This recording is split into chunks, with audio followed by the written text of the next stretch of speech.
Hello everyone, welcome back to Crafts by the Bow. Today I'm going to use some of the stamp sets that were available on pre-order and from on-stage order. It's actually for the catalogue that starts in January, but I wanted to show you just how pretty some of them were. This is the set that we could order for on-stage, and we could make samples of cards ready for that. And this is the stamp set that actually goes with this suite, but we could order this on our pre-order after on stage, and all demonstrators could order it just so that they had it ready to show customers their samples and to show you really how pretty it was. And it's the Dragonfly garden that I'm going to use for the Dragonflies, and I'm going to use the floral image from Garden Wishes. Now, the Dragonfly garden one, you can see I've got it all mounted with the images and everything and in the box. Garden Wishes, I haven't. I've only got the one piece that I've already used that's already mounted, but they're both red rubber and they're both easy stamp sets to use. And if you buy the suite or anything, the designer series paper that comes with it is all 6x6, and you can see I've been using it quite a lot, and it really is some pretty paper. Let me just, lots of little pieces because I've been using them. But they have both the designs on for the Garden Wishes and for the Dragonfly garden, so it goes with both stamp sets. And if you don't buy both stamp sets, it doesn't matter. It would still work with either of the sets. See, it's just pretty.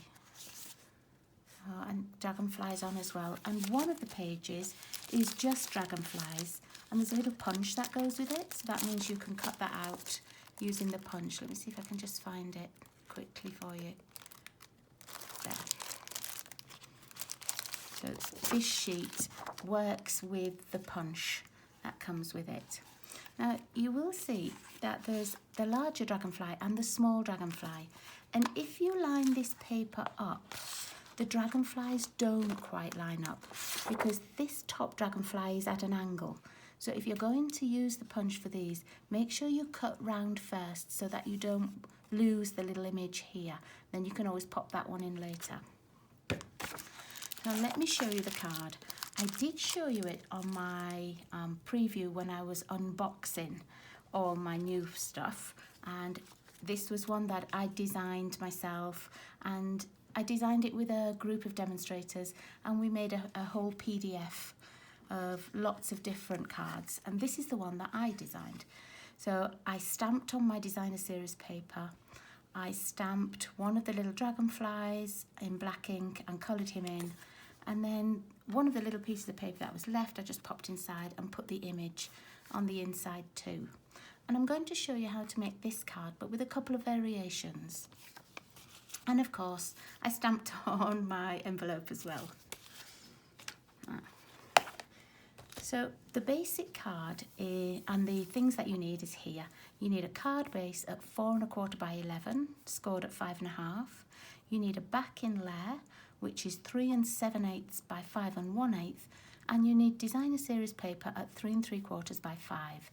Now, if you want to do your card base in Whisper White, that's great. If you want to do a colour and then have your layer as Whisper White, that works too. Whatever you've got in your craft room and whatever colours you want to use, it's just perfectly fine.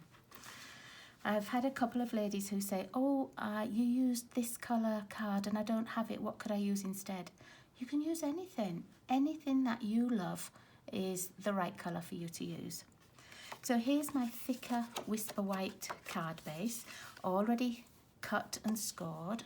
Excuse me while I just get a bone folder and just push that down. There we go.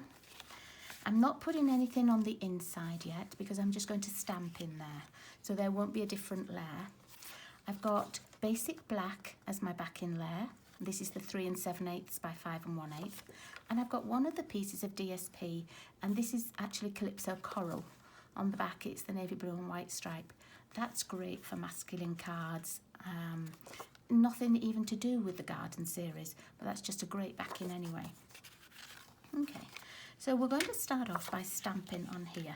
And when I'm stamping, I like to have a little spare piece. You can see I've already used this spare piece once, just so that I know that my new stamp stamps nicely.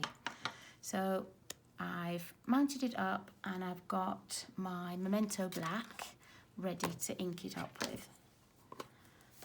Always try your new stamps for the first time. If it's photopolymer, let me just see, I've got a photopolymer set here. If it's photopolymer and it's new, just go over it with a thumb or your finger, just to make sure there's none of the residue left on it from it being manufactured. It's more likely to happen that you've got residue on photopolymer than it is on red rubber. Okay, so I'm just going to ink my stamp up. It's quite a big ink pad. No, it's quite a big stamp, so I'm going to move my pad and ink it this way. And that way I can see that it's all inked up nicely. Okay, and then my DSP, I'm just going to put it on my grid paper, make sure it's lined up. And then I'm just going to line up the bottom of the stamp with the bottom of my paper.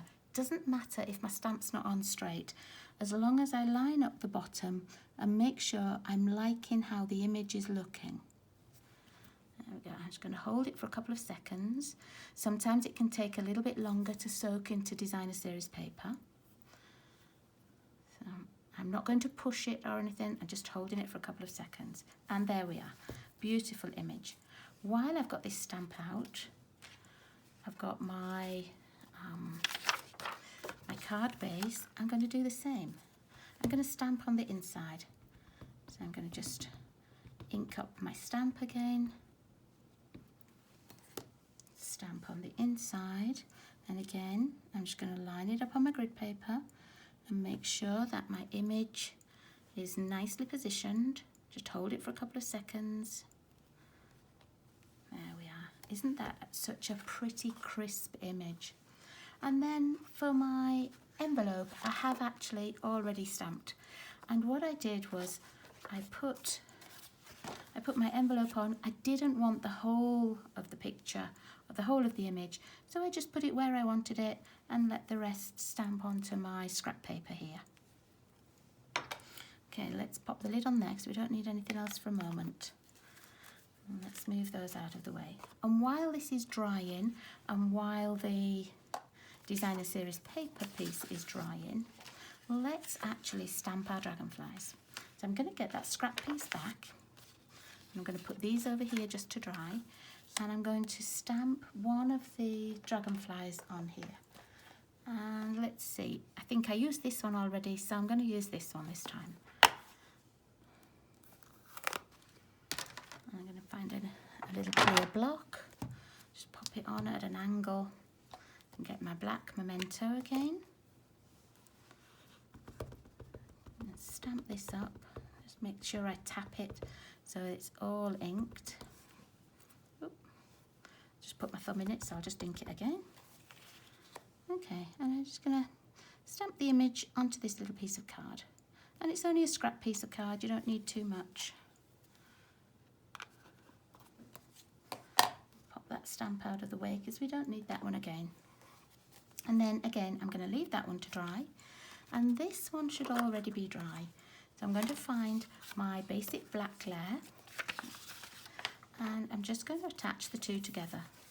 And I'm going to use my stamping seal, but you can use whatever adhesive you have on hand. Most of the time, as you probably know if you watch me, I use the multi-purpose liquid glue. But today this one was nearer, and so it's the turn of stamping seal. Okay. Let's move that up a little bit so you can see. This is a very, very small margin. If you wanted a larger margin, you could make this so that the backing layer was, you know, just that 1/8 of an inch smaller, larger. So you can make it a little bit bigger, smaller, whatever works for you. Okay, and then once it's on here, you can see how that black just makes that card pop. And I have another one on the go as well. I've stamped exactly the same image on the bumblebee coloured paper with the black, And I'm going to make 2 cards at the same time so I can show you 2 different methods of having the little additional dragonfly on there. Okay, now my dragonfly looks about dry. Okay, but I might just do another one as well. Let's stamp another one. Why not? Let's find, where did I put that little stamp? Here we go. And then I can show you actually a different method as well. There we go. Right.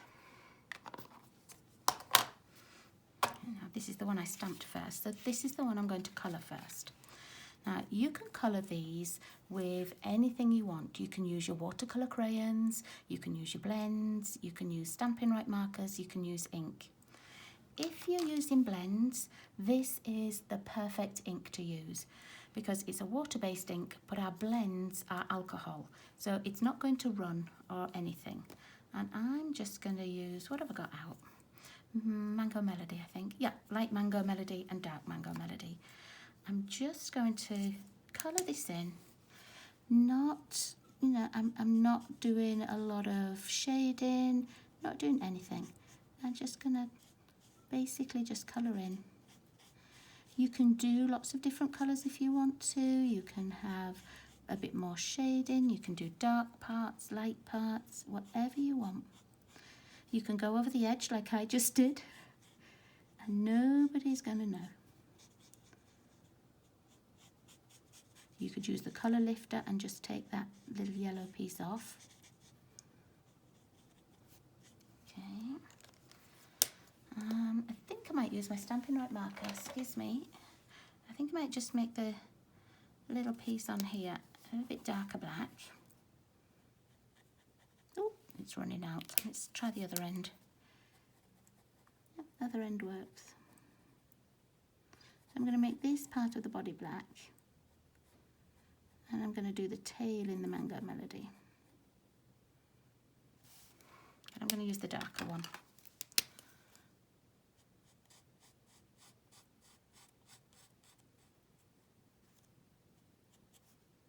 And just do a few little bits of the darker, just while I've got the pen out. Nothing, nothing exciting, just little tiny bits.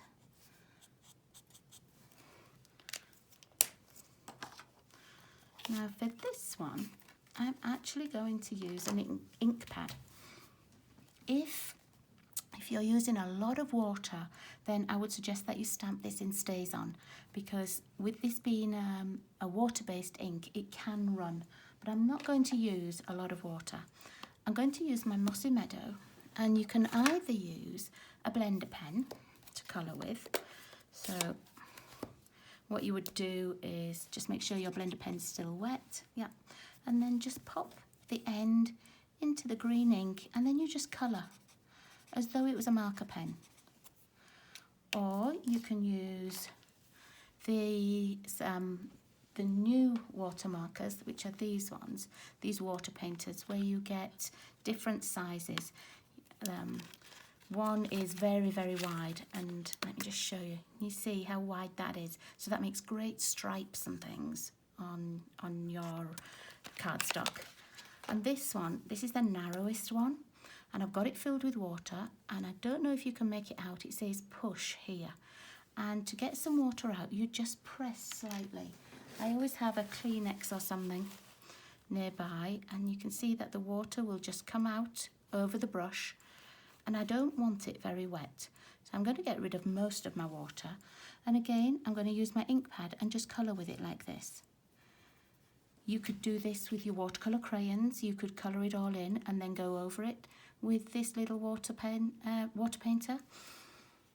So lots and lots of different ways to colour it in. Now because I'm using water, I don't want to have much water available for this to run or anything, so I'm going to colour quite quickly. I'm not worrying about going to the edges. I don't want to be in any one place for too long, because then the black ink would start to run. I just like the effect of the water on it, where you can get sort of dark parts and light parts, and you haven't done too much work.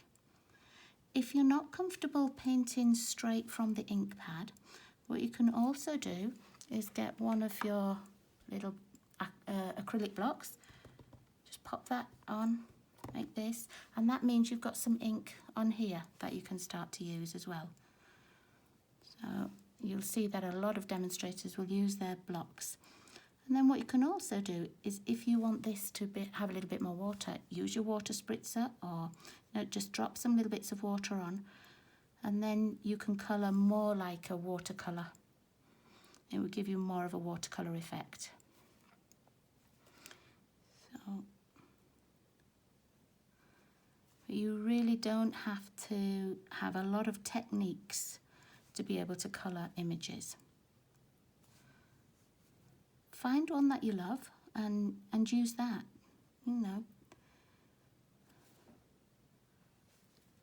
In the end, most of them will look similar once you've finished. Nobody will actually know which method you've used. And when you've used all the ink on the block, you can either pop it back onto the ink pad to get some more, or you can use a paintbrush and just put a bit more on.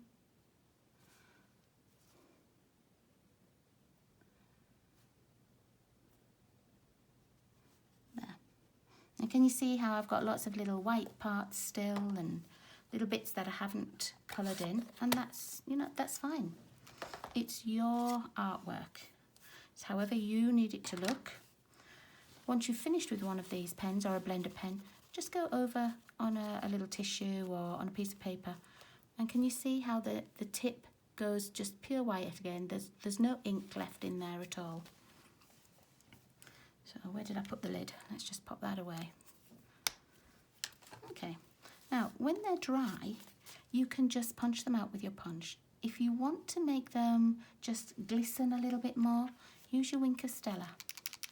Give it a shake. Now Wink of Stella has like rubbing alcohol and little bits of glitter in, and you can, let me just squeeze it for you to see.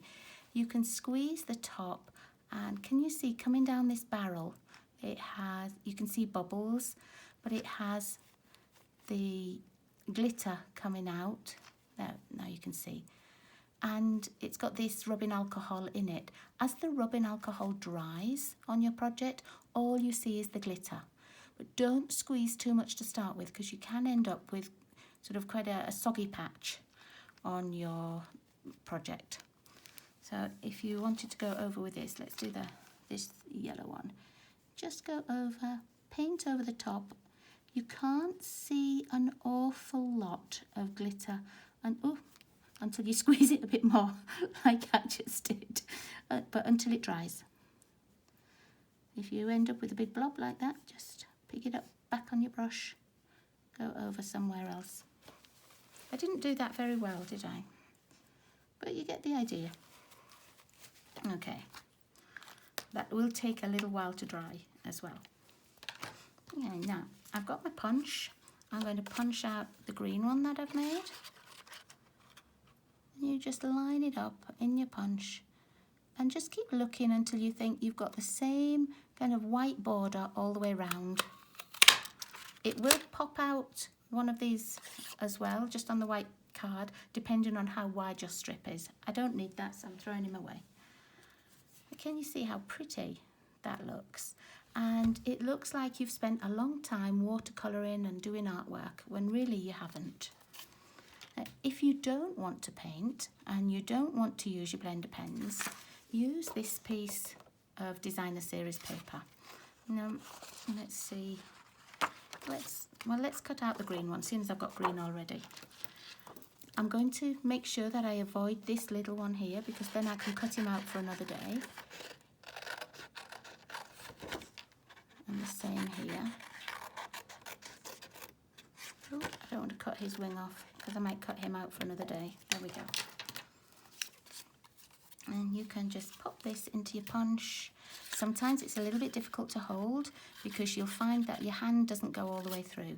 Some people, what they'll do is put a piece of post-it note on here to pull it through, or they will use I like to use this. I like to use my picker tool, which doesn't want the lid to come off today. There we go. Because it's got this ticky-tacky, almost like blue tack, or I forget what you call it here. It's like sticky things that you put posters on walls with. So you can pop that into there. And then just to even it up and get it in the right place, did you hear that sticks? Just move it. I close the punch a tiny bit, not enough to press on the paper, but just enough to hold it. And then you just manipulate it with this. Oh, I just want to put it down a little bit. There. And then pop that out. So if you didn't want to do any artwork, there's your beautiful little dragonfly. If you want it to be a little bit thicker, a good idea is to use your punch, cut another piece of cardstock and glue the two together. And that way you can have it just that little bit thicker, because it's not as thick as cardstock. Okay, let's get to putting these together. Let's start with the yellow one first. Now, before I attach this onto my card base, I'm going to put a little bit of the green braided linen that comes with the Dragonfly Garden Suite. And I just want to tie a little knot. I'm not doing a bow or anything, so I'm just cutting a piece. Going to tie it in a knot. I don't quite know where I want this to end up, the knot, but I'm just going to tie one, and then I can always move it around a little bit. It doesn't have to be, too wonderful, because it's not a bow. It is literally just going to be a knot. I'm going to move that over to the right hand side a little bit, and I'll trim these ends in a moment. If you find that this is moving about too much, you can always put a little bit of adhesive on the back, like a glue dot or a piece of tearing tape, and that would hold that still. Okay, I'm going to attach that to my card. And that twine or that braided linen thread is thick, not too thick, but I can still just use my adhesive on the back. I don't have to put this on dimensions or anything. It's not like using one of the thicker twines. Oh, let's get rid of that piece of paper. I don't need that anymore.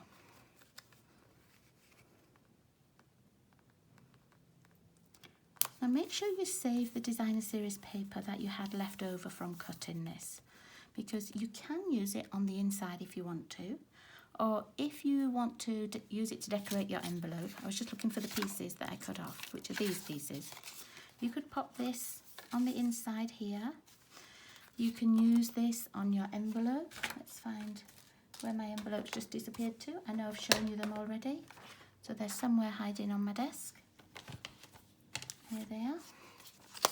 It would be just the right size to go on here. The orientation wouldn't be quite the same as on your card, but that doesn't matter. Just attach that to there with your glue and then cut all the way around, and you've got a nicely decorated envelope. Okay, now let's get this one to the same stage. Let's tie a piece of the braided ribbon, the braided thread round. Again, I don't need too much, I'm only making a knot.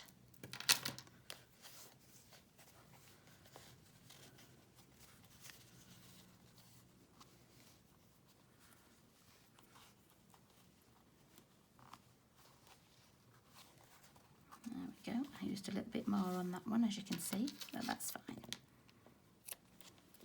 Just going to trim these ends off.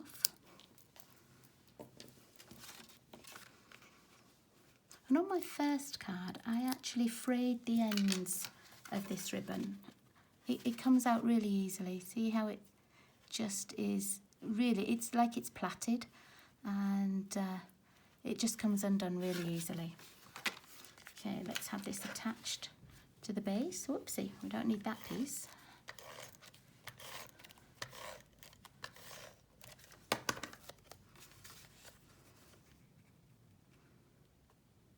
Make sure it's straight. Oh, I maybe should have moved that along a little bit. Let's pull it while we can. There we go. Okay, So let's work on a sentiment. I've used 2 different sets for my sentiments. And let me get them out for you. I've used the one on the garden wishes, I think. Let me see. Yeah, the wishing you all the best. I've used that one for one of them, and I've used the stitched so sweetly dies to cut that out. And then I've taken one from Hippo Happiness. I've used this one, fluttering by just to say hi. So it can be a card for any occasion then. And I've again used those stitched so sweetly dies just to cut that out. But you could use any sentiments that you need to. And if you have a circle punch, you could cut out with that. If you only have a few different die shapes, find one that fits around your words and it will be beautiful, whatever you choose. Okay, now I'm going to put this on here. I'm going to move it down a little bit so I can see just a bit more of my dandelions there. And I'm going to put dimensionals on the back. Might need to get some more out. Let's use this long piece here. Leave a little gap across the middle just for your twine to sit on. Oops. Let's take these backends off. I know this is going to be quite a long video, I'm sorry. I just wanted to show you those different techniques and everything. I'm going to move this right over here. And then I'm going to get one of my little dragonflies. Let's use the one that we already punched out from here. And I'm going to attach him here. I'm going to put some dimensionals on the back, and I'm using the little ones this time, just so that I can get a few on there. Oops.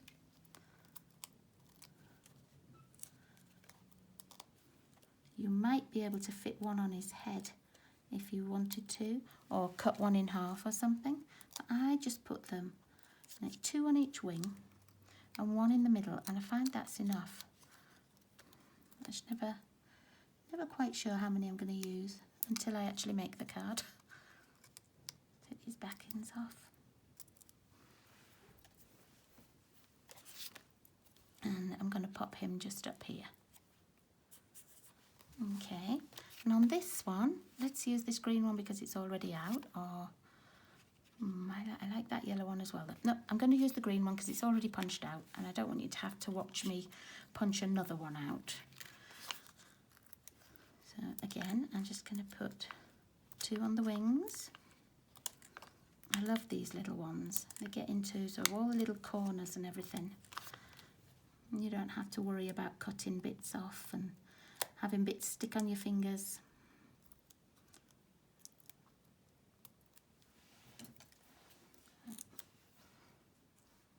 Let's do that up there, and let's put our little sentiment on. So I'll find some more dimensionals. Let's have a look in the box. Get one of these out.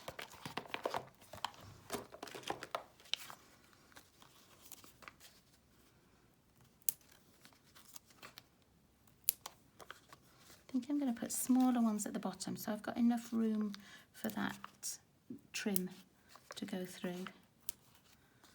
And then it's stuck either side of it rather than on top of it. Take these backends off. Okay. And then I'm going to pop this over here. And I think that's just the perfect sentiment for that. Okay, and then the whole suite comes with these little ladybug trinkets, and I'm going to put one on the wishing you all the best, and these will go on with a glue dot. They're little metallic elements. I did see that someone had used their blends and coloured them red. I'm not going to do that today. I'm just going to look for my glue dots and pop the whole trinket onto the glue dot, squish him down and pick him up, making sure that the glue dot is still on there. And I'm just gonna pop that on the very bottom there. Okay, so let's move some of this stuff out of the way. So here's our little card, and we find you my original. Okay, so here's our cards. different designer series paper, just stamped in the black memento. You don't need any other kind of colouring. Here I've just coloured with my water painter or my blender pen, my just my ordinary ink as well, my classic inks. This one is the same. I've coloured with my inks, and I don't know if you can pick it up, it has Wink of Stella on. And then this one is just cut from the designer series paper. But I think they make a great little set of cards. It would be really nice to make maybe 4 or 5, put in one of the clear acetate boxes, wrap them up with a ribbon, give them to a friend for a gift, like a hostess gift or a birthday gift or something. I think that would be really pretty. And when you put these kind of sentiments on that are quite generic, and you think, oh, it only says thank you, by the time you have written inside, those sentiments become really personal to the person that you're sending it to. So that's my cards for today. Let's move some of these and just put one with an envelope for you to see. So thank you so much for watching today. I know it was quite a long video, but thank you for staying till the end and for seeing the different techniques that we used for colouring in those little dragonflies. And hope you have an enjoyable rest of your day, and I'll see you all again really soon. Thanks everybody. Bye bye.